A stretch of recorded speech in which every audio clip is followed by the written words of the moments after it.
As the UK's border with Europe changes on Friday, will one day this western border change too?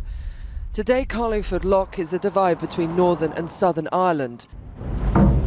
But the split from Europe is reopening an issue supposedly long settled, the unification of Ireland.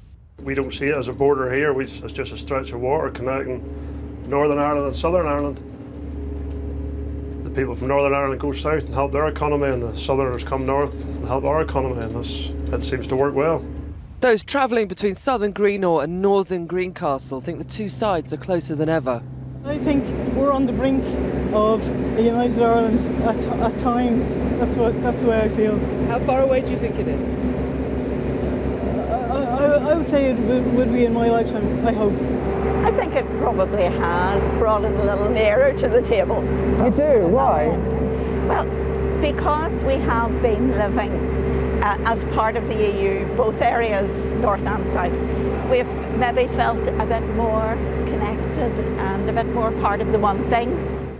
Northern Ireland voted Remain in the European referendum, and in December's general election it returned to Westminster the highest number of nationalist MPs in history. Attitudes could shift further if the economy shifts from Britain too. The withdrawal agreement means that the future of Northern Ireland's economy makes most sense on an all-island basis. That's where the growth will come. Now, what that means in political and constitutional terms, we don't know.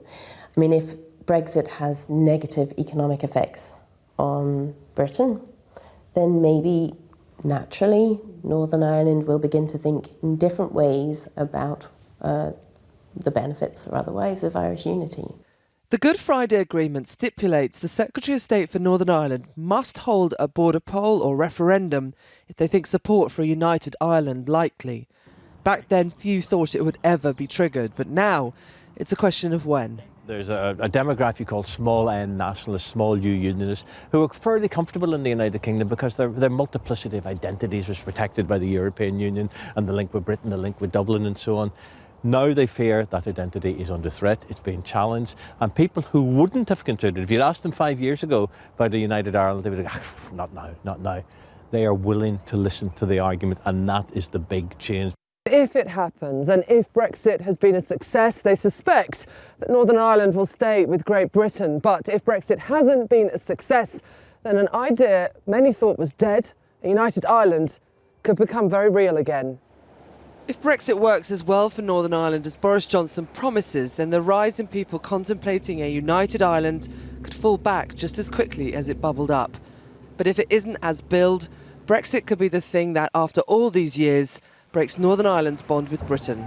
Allegra Stratton, News at 10, Carlingford Lough.